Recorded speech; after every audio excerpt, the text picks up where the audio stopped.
지속적으로 함께 은혜를 나누는데 위로라는 단어가 몇 번 나왔죠? 어떻게 하셨어요? 딱 10번 나옵니다. 여러분 짧은 7절 안에 동일한 단어가 7번 나온다는 것은 그만큼 지금 바울이 고린도 교회를 향하여 무엇을 말하고자 하는지 우리가 이미 이 힌트를 지금 찾고 있는 것입니다. 이 코로나 시대 우리 모두는 위로가 필요합니다. 부모는 부모대로, 자녀는 자녀대로, 또 학교 선생님은 선생님대로, 학생은 학생대로, 또 우리 교회에서 장로님은 장로님대로, 또 권사님은 권사님대로, 우리 교육자는 교육자대로, 또 성도는 성도대로 다 우리는 위로가 필요합니다. 우리 옆에 있는 분에게 주님의 이름으로 위로합니다. 한번 서로 인사합시다. 예, 주님의 이름으로 위로합니다. 예, 이 늦은 시간에 또 이렇게 청년들은 밥도 못 먹고 와가지고 허기진 배로 또 이렇게 찬양도 하고 얼마나 착해요. 그래서 우리가 청년들 여러분 늘 위로해 주시고 또 이렇게 좀 맛있는 것도 가끔 사줘야 됩니다. 예, 우리 청년부 전도사님이 혼자 감당하기가 어려워요. 그래서 우리 어른들도 한 번씩 이렇게 이 아이들을 위해서 투자하는 거죠. 미래를 위해서. 우리 아이들은 열심히 교회에서 사랑을 먹고 자라야 됩니다. 아멘. 자꾸 관심도 갖고 사랑해주고 먹을 것도 사주고 이래야 얘네들이 세상으로 안 흘러가요. 안 그러면은 세상으로 다 흘러가 버립니다. 그래서 우리 교회는 정말 다음 세대를 담아야 되거든요. 이 방주 안에 담으려면은 우리의 것을 희생해야 돼요. 내 것을 조금 내놔야 돼요. 그래서 이 아이들이 우리 교회에서 잘 자랄 수 있도록 장학금도 주고 또 이 아이들이 미래를 위해서 우리가 특별히 기도로 우리가 많이 여러분 위로해 줄 수 있기를 바랍니다. 예, 요즘 젊은이들이 어디 가도 참 위로받기가 어려워요. 이 사도 바울은 3차 세 선교여행 중에 이 마케도냐에서 고린도후서를 AD 55년 겨울에 썼습니다. 지금 이 딱 가을에 이 말씀을 우리가 읽고 있는데 딱 이 즈음에 지금 바울이 고린도 교회를 향해서 고린도 후서를 쓰기 시작했습니다. 이 고린도 교회 초대 담임 목사님은 누구예요? 바울이에요. 바울이 고린도 교회를 창립한 개척 목사님이에요. 그리고 자기는 계속 복음을 위해서 또 다른 데로 가서 계속 전도를 해야 되니까 다른 사람에게 그 후임지를 맡기고 본인은 또 다른 데 가서 복음을 전하는 사역을 하고 있습니다. 오늘 저는 3절, 4절, 5절, 7절 요 4절을 중심으로 잠깐 메시지를 살펴봅니다. 먼저 3절을 통해서 이렇게 나오죠. 찬송하리로다. 그는 우리 주 예수 그리스도의 하나님이시요. 여러분 바울이 제일 탄성이 뭐냐면은 찬송하리로다 하면서 하나님을 찬양하는 거예요. 그런데 자기가 무슨 소원 성취를 했거나 무슨 로또가 돼서 찬송하는 게 아니고 뭐라고 찬송합니까? 하나님은 자비의 아버지시요 모든 위로의 하나님이시라. 따라서 합시다. 위로의 하나님, 자비의 하나님. 여러분 이 시간에 하나님은 어떤 하나님이냐? 하나님은 자비의 하나님 그리고 위로의 하나님이라는 것입니다. 지금 우리 창세기를 보고 있죠. 노아의 홍수로 노아 때 모든 사람이 물의 심판을 받았는데 그 전에 하나님은 노아 식구를 통해서 방주를 짓게 했어요. 몇 년 동안? 120년 동안. 그리고 저들이 다 이 방주에 타서 한 사람도 물의 심판을 받지 않기를 원했어요. 하나님이 얼마나 사랑이 많습니까? 1년도 아니고 10년도 아니고 120년 동안 기회를 준 거예요. 돌아와 아버지 품으로 방주로 돌아와서 이 물의 심판에서 제발 구원받으라고. 얼마나 하나님이 오래 자비하십니까? 그런데도 인생들은 귀뚱으로도 듣지 않는 거예요. 그래서 저 방주에는 결국 모든 동식물, 암수, 2쌍씩, 또 정결한 건 7쌍씩, 노아의 식구 8명만 저 어마어마한 방주에 탔다고 그랬죠. 그리고 저 밖에 있는 세상 사람은 다 물의 심판을 받게 되었어요. 여러분, 하나님은 우리를 향해서 오래 참으십니다. 유대인의 전설에 의하면은, 이건 전설이에요. 성경에 없는 얘기예요. 참고만 하세요. 하나님께서 사람을 만들 때 세 천사가 반대를 했다라는 거예요. 첫째 천사는 정의의 천사. 인간들을 만들어봤자 어차피 인간들은 부패하고 부정하고 타락할 건데 왜 만듭니까? 그 말이 일리가 있어요, 없어요? 있죠. 만들어 놓으니까 아담과 하와가 가인과 아벨을 낳는데 형제간에 서로 다퉈가지고 이 가인이 동생을 돌로 쳐서 죽인 최초의 살인사건 나는 거 아시죠? 인간은 정의롭지가 못하는 거예요. 그러니까 이 첫 번째 천사가 틀린 말은 아니에요.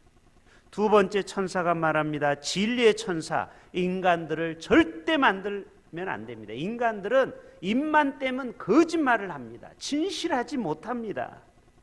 형제들을 속이고 하나님도 속입니다. 그 말도 일리가 있잖아요. 세 번째 천사가 말합니다. 거룩 천사가 말합니다. 절대 인간을 만들면 안 됩니다. 인간은 거룩하고는 멀어요. 인간의 마음속에는 거룩한 게 없어요. 절대로 하나님의 이름을 더럽힐 것입니다. 근데 마지막 네 번째 천사가 어떤 천사냐? 자비의 천사가 이렇게 말합니다. 하나님 맞습니다. 인간들은 만들어 놓으면 분명히 정의롭지 못할 것이고요. 그 다음에 진실하지 못하고 거룩하지 못할 것입니다. 그러나 하나님께서 저를 통해서 이 인생들을 향하여 자비로서 이들을 다 손으로 감싸서 아버지께로 제가 데려가겠습니다. 그러면 아버지 하나님이 저들을 다 용서하시고 저들을 깨우쳐 주셔서 저들이 한 사람도 심판받지 않게 하소서. 그래서 하나님이 고민 끝에 결국 아담과 하와를 만들었다라는 거예요. 이거는 성경에 없는 얘기입니다. 아무튼 조금은 우리가 성경을 이해하는 데 도움이 되죠. 하나님은 어떤 하나님이라고요? 위로의 하나님, 자비의 하나님이시다. 자, 4절 다 같이 한번 읽어봅니다. 두 번째 메시지. 우리의 모든 환난 중에서 우리를 위로하사 우리로 하여금 하나님께 받는 위로로서 모든 환난 중에 있는 자들을 능히 위로하게 하시는 이시로다. 저는 이 4절에 제 마음에 감동이 왔어요. 그렇구나. 이 바울이 고린도 교회를 향해서 하신 말씀이 뭐냐? 인생들은 모든 환난 중에 있다라는 거예요. 나름대로 고난을 받고 있어요. 모든 인생들이 환난 중에 있는 저들을 능히 위로하실 이는 누구냐? 하나님밖에 없다. 그래서 우리가 하나님의 위로를 많이 받아서 이 위로를 나눠줘야 된다. 이 세상에 위로받기를 원하는 사람, 사랑받기 위해 태어난 당신, 이 땅의 수많은 사람은 사랑을 받기를 원해요. 위로를 받기를 원해요. 재밌는 얘기를 해볼까요? 우리 노회도 보면은 가끔 참 이상한 목사님도 계세요. 저하고 별로 친하지도 않는데 카톡을 보내요. 여러분, 카톡은 친하지 않는 사람은 잘 안 보내잖아요. 병원 환자복 입고 있는 사진을 보내요. 에? 나 입원했다 이거예요. 그게 무슨 말이에요? 찾아오라 이 말이. 찾아오라. 나 좀 위로해달라. 나 외롭다. 나 지금 병원에 혼자 있다. 또 개척교회 목사님은 뭐를 들고 와라? 봉투를 들고 와라. 나 지금 병원에 입원했으니까 빨리 나 좀 위로금 가지고 오라. 이런 뜻 아니겠습니까? 그래서 이제 이번에 시찰에서도 같이 가서 위로금도 전달해주고. 사람은 다 병원에 혼자 있으면 위로를 받고 싶은 마음이 있어요. 그럴까요, 안 그럴까요? 누구나 다 위로를 받고 싶어요. 아무한테도 얘기를 못했어. 그런데 혼자 있으니까 시간은 많고 스마트폰을 가지고 있으니까 친구들한테 자꾸 문자를 보내는 거예요. 나 병원에 지금 몇 호실에 있다. 알아서 와라. 올 때 빈손 오지 말아라. 맛있는 거 사와라. 피자 환영한다.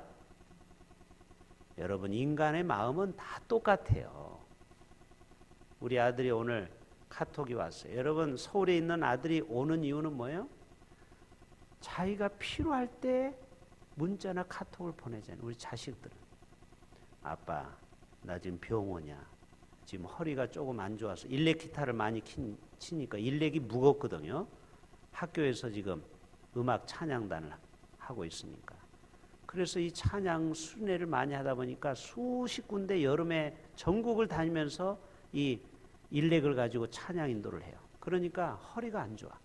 그래서 지금 물리치료를 받고 있어요. 기도해 줘. 중요한 말은 뭐예요? 병원비 보내줘. 그래서 제가 조금 오늘 보내줬어요. 얼마 안 되죠. 뭐 물리치료 받는데 몇만 원밖에 안 되잖아요. 근데 생활비고 떨어졌어. 그래서 플러스 알파 제가 토스로 이렇게 쐈어요. 여러분, 뭐예요? 사람은 다 자기가 조금 궁핍하고 어렵고 힘들면 다 손을 벌리는 거예요. 위로가 필요하다라는 거예요.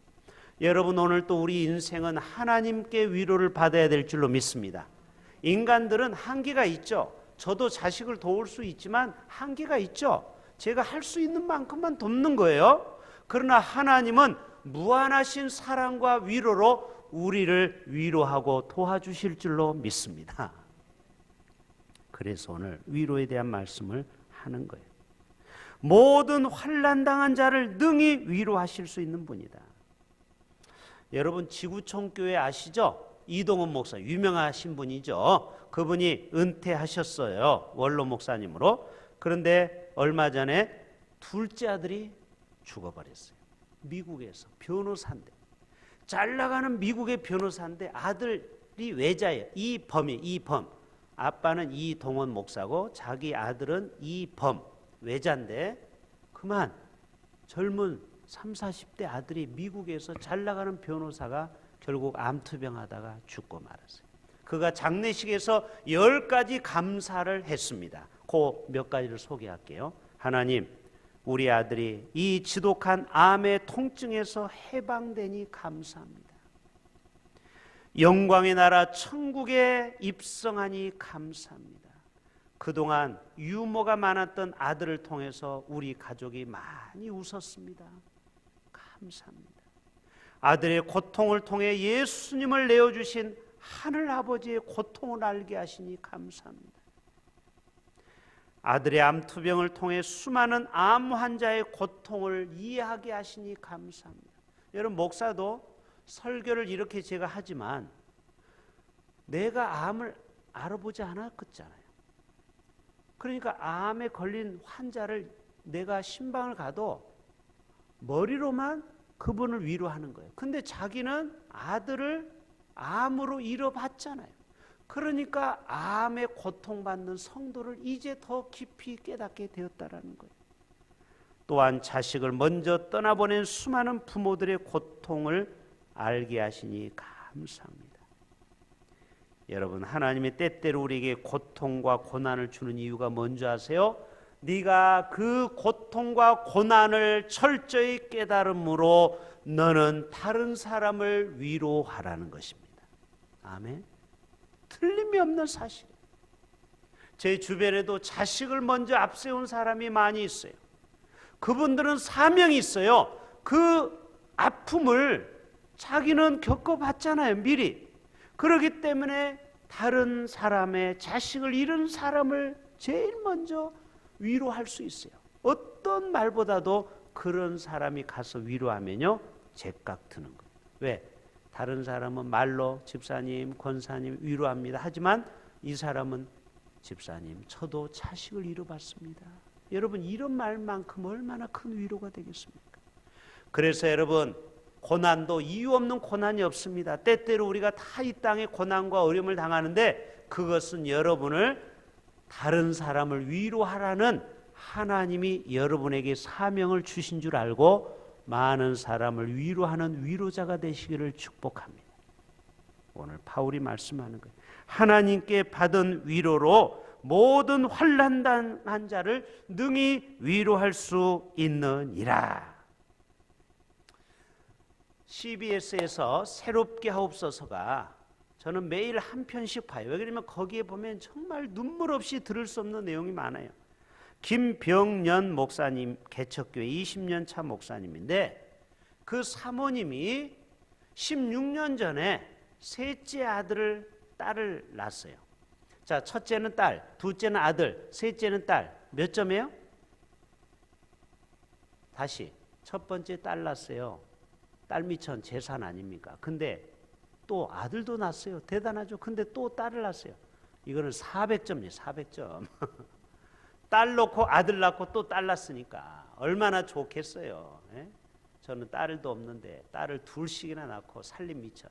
그런데 이 아이를 수유를 하는데 개척교회 사모가 얼마나 신경을 많이 썼겠습니까? 교회 부흥을 위해서. 그리고 영양 공급을 잘 못 받았을 거 아닙니까? 애를 수유하다가 그만 픽 쓰러져 버린 거예요. 그래서 119에 급히 실려갔는데 뇌경색이 왔어요. 뇌경색. 그래서 지금까지 16년 동안 식물인간으로 사는 거예요. 죽지도 않아. 죽지도 않고 계속 살아서 이 남편 목사님에게 무거운 십자가가 되는 거예요. 그냥 하나님이 일찍 데려가셨으면 좋았을 텐데 죽지도 않고 16년 동안 눈만 껌뻑껌뻑하고 있는 거예요. 여러분, 이 남편이 목회도 해야 되는데 자식 셋을 키운 거예요. 이해되십니까? 개척교회 목회도 해야죠. 아내도 돌봐야죠. 애도 키워야죠. 어느 날 성전에서 피눈물을 흘리면서 하나님 앞에 따졌다라는 거예요. 하나님, 왜 저를 이렇게 때리십니까? 제가 뭘 잘못했길래 하나님 저를 이렇게 때리십니까? 여러분, 이 고백이 이해가 되시죠? 예? 여러분 같으면 정말 이런 고백이 안 나오겠어요? 정말 하나님 앞에 원망의 소리가 안 나오겠습니까? 그런데 놀라운 것은 자기가 이 고통 가운데 사모를 지금도 돌보고 있는데 지금도 이 개척교회에 그런 약한 자가 온다라는 거예요. 개척교회는 주로 돈 없고 가난하고 병든 자만 오는 게 개척교회예요. 똑똑하고 잘난 사람은 다 큰 교회 가요. 제가 개척교회 해봐서 알아요. 그러니까 돈도 안 되죠. 교회 부흥도 안 되죠. 그런데 병든 자만 와서 또 위로해달라고 하고 사랑받기를 원하죠. 그런데 어때요? 예수님의 마음으로 그런 병든 자를 돌보고 있는 거예요. 여러분, 하나님은 이 목사를 하나님께서는 귀하게 보실 줄로 믿습니다. 세상에서는 별 볼 일 없는 개척교회 목사라고 무시할 수 있지만 하나님은 자기같이 연약한 성도들, 병든 자가 그 교회에 왔을 때 얼마나 사랑의 마음으로 목회하는지 몰라요. 5절 같이 봅니다. 마무리합니다. 5절 시작. 그리스도의 고난이 우리에게 넘친 것 같이 바울도 얼마나 고난을 많이 받은지 몰라요. 우리가 받는 위로도 그리스도로 말미암아 넘치는 도다. 여러분, 그리스도의 고난이 얼마나 넘치는지 아세요? 자, 여러분 물어볼게요. 성경에서 가장 고난의 박사학위를 많이 받은 사람이 누구일까요? 고난하면은 박사학위를 2개, 3개 받은 사람이 있어. 요 빼고 누구예요? 예수님이죠. 예수님. 여러분, 예수님만큼 고난받은 사람이 있을까요? 아니, 성경에 많은 인물이 있지만 여러분, 십자가의 고난이 여러분 그렇게 쉬운 고난입니까? 여러분, 손에 가시만 박혀도 아프다고 난리를 치는데 이 생사를 뚫어서 이 굵은 못이 양손에 박혔습니다. 양발에 박혔습니다. 옆구리에 창에 찔렸습니다. 머리에는 가시관이 머리에서 밑으로 물과 피를 쏟았어요.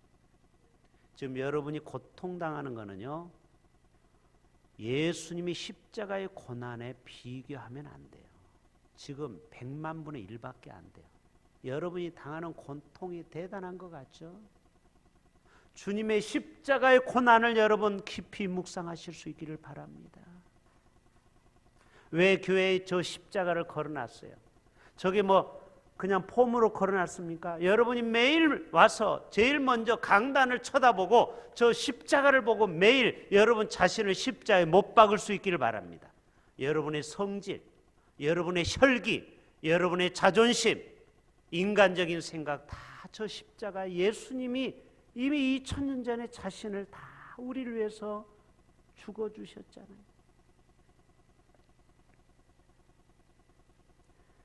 고난이 넘칠수록 위로가 큽니다. 이건 비례하는 거예요. 반비례가 아니에요. 고난이 클수록 주님의 위로가 더 클 줄로 믿습니다. 에?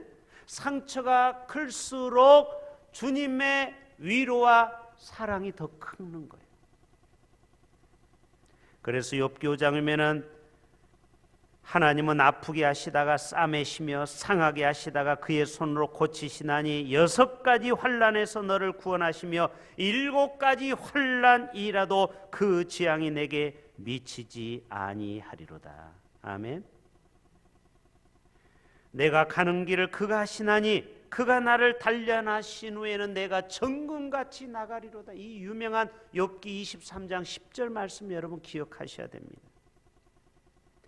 그래서 마지막 욥기 42장 결론이 뭡니까? 여호와께서 욥의 공경을 돌이키시고 여호와께서 욥에게 이전 모든 소유보다 몇 배 갑절이나 주신지라. 욥이 140년을 살며 아들과 손자 4대를 보았더라. 이게 무슨 말이에요? 욥이 그만한 고통이 컸지만 그러나 하나님은 욥을 위로하셨어요. 그리고 욥이 70세부터 고통을 받고 100세의 고통이 끝나고 그리고 플러스 140년을 더 살아요. 그래서 240세에 죽었다고 성경은 말하고 있어요. 욥이 당하는 고통의 세월이 무려 30년입니다. 이건 성경에 나오지 않지만 학자들이 연구하면 그래요. 욥이 당하는 고통이 몇 년 겪었다고요? 3년이 아니에요. 군대 3년이 아니고 30년 동안 욥이 고통을 받았어요. 지금 여러분은 몇 년 동안 고통을 받고 있습니까? 어떤 가정은 10년 동안, 20년, 30년 고통받고 있는 분도 이 중에 계실지도 몰라요. 그러나 여러분 조금만 참으세요. 이제 다 끝났어요. 드디어 욥이 고난의 끝이 오니까 하나님은 그에게 갑절의 위로를 주셨습니다. 여러분 이것을 기억하셔야 돼요. 마지막 7절 이제 4분 남았는데요. 우리 7절 읽고 마칩니다. 시작. 너희를 위한 우리의 소망이 경고함을 너희가 고난에 참여하는 자가 된 것 같이 위로에도 그럴 줄을 알미라. 따라서 합시다. 고난에 참여합시다. 여러분 예수님의 고난에 참여하면 소망이 우리가 견고해진대요. 에? 그러면은 위로의 하나님이 우리를 위로해 주신대요. 컴패션의 뜻이 뭐예요? 동정하다, 국률이다 이런 뜻이죠. 영어 사전에 보면 컴패션이라는 게 뭐예요? 국제기구예요. 저 아프리카나 가난한 고아들을 데려다 놓고 입양하는 거예요. 차인표 알죠? 차인표는 지금 1000명을 입양해서 키우고 있어요. 아십니까? 여러분 한 명도 자식 키우기 힘들죠. 그런데 차인표는 1000명을 입양해요. 근데 이거는 진짜 데려다 키우는 게 아니고 한 달에 5만 원, 10만 원 한 명당. 그러니까 돈이 얼마나 많이 나가는지 상상이 갑니까? 하준파파라고 유튜브에 보면은 여러분 집에 가서 비글 부부라고 쳐보세요. 비글 부부. 이 유튜브를 꼭 보세요. 이 비글 부부에 보면은 이 황태환 집사님이 애를 키우는 얘기가 나와요. 소소한 얘기. 근데 이 구독자가 무려 32만 명이나 돼요. 그리고 이분의 유튜브를 100만 명, 500만 명이 봅니다. 아니 애를 키우는 그냥 육아 일기를 쓰는데 뭐가 대단하다고. 거기 오면은 하준이가 나와요. 하나님이 준비한 아들. 이 하준이가 3살, 4살짜리 아이 육아 이야기를 그냥 목욕시키고 기도하고 애가 기도를 잘해요. 꼬마가. 부모가 믿는 집사님이니까. 그리고 이 아이를 사랑으로 키우는 얘기예요. 그런데 얼마 전에 둘째 아이가 열병으로 갑자기 죽어버렸습니다. 그래서 이 이야기를 이제 간증을 얘기하는 거예요. 자기는 모든 사람의 고통과 슬픔이 남의 얘기인 줄 알았대요. 근데 자기가 진짜 둘째 아이가 병으로 죽어버린 거예요. 그때 하나님이 이 집사님을 크게 위로해 주셨다. 제가 말씀드렸죠. 고통이 크면 위로가 크다 적다? 우리가 고통이 크면 클수록 위로도 더 큰 거예요. 자식을 잃어버렸으니까 얼마나 마음이 상심이 되겠어요. 그러니까 하나님의 위로가 이 황 집사님에게 강력하게 임한 거예요. 그러면서 장례식에 이 집사님이 약속합니다. 그 싸늘하게 식은 영안실에 여러분 2살짜리 애가 영안실에 죽어 있을 때 그 부모가 이 아이를 마지막 입관할 때 손을 잡았을 때 여러분 마음이 어떤 비통한 마음이 들겠어요. 피눈물 흘리면서 이런 얘기를 했대요. 아들아, 내가 너의 죽음을 헛되지 않게 하마. 네가 이 땅에서 다하지 못한 삶을 내가 영적인 입양을 내가 많이 해서 너의 죽음에 너를 대신해서 좋은 일을 많이 할게. 그래서 이분이 컴패션에 가입을 하게 됩니다. 그래서 지금 20명을 입양을 했어요. 한 달에 100만 원씩이 나가는 거예요. 여러분, 이분이 부자가 아니에요.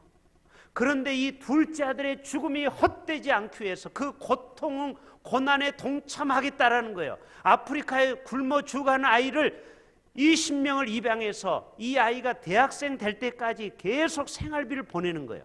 여러분, 아프리카 가난한 나라는 한 달에 5만 원, 10만 원만 돼도 한 달 생활비가 되는 거예요. 이해되십니까? 여러분, 돈을 가치 있게 쓸 수 있기를 바랍니다. 여러분의 돈을 이런 데 가치 있게 쓰셔야 돼요. 우리가 선교하고 구제하고. 그래서 이분은 무려 20명에게 아이들을, 그 사진을 보니까 20명의 아이들과 함께 직접 가가지고 사진도 찍어 왔더라고요. 그래서 자기는 부끄럽지 않는 아빠가 되겠다라는 거예요. 왜? 둘째 아들의 죽음을, 이 슬픔을 뭘로 극복했어요? 생명을 살리는 일로. 20명의 어린 생명을 전도해서 복음을 전하고 이 아이를 학비를 대줘서 이 아이들에게 예수님을 증거해서 앞으로 이 아이들이 20명이 나중에 전 세계를 달면서 복음을 전할 걸 생각하니 자기는 얼마나 큰 위로가 되는지 모른다라는 거예요. 여러분, 이것이 바로 영적인 위로인 줄로 믿습니다. 생각해 보세요. 20명의 아이들이 앞으로 뭐가 될지, 그 중에 의사가 나올 수 있고 그 중에 선생이 나오고 목사와 선교사가 나오면 얼마나 마음의 기쁨이 되겠습니까? 여러분, 투자 중에 제일 큰 투자는 미래를 투자하시는 거예요. 아멘. 다음 세대를 향해서 우리가 투자하는 거예요. 교회 학교를 위해서 우리가 투자하는 거예요. 얘네들이 지금은 별 볼 일 없는 것 같지만 장차 5년 10년 후에는 대학을 졸업하고 취업을 하고 사업을 하고 이 아이들이 한국 교회를 또 세계를 이끌고 간 지도자들이 우리 교회 학교 자녀들입니다. 바로 여러분이 이 말씀을 통해서 오늘 또 주님의 고난에 동참함으로 하나님의 크신 위로가 한국 교회 가운데, 이 코로나 가운데 임할 수 있기를 주님의 이름으로 축복합니다.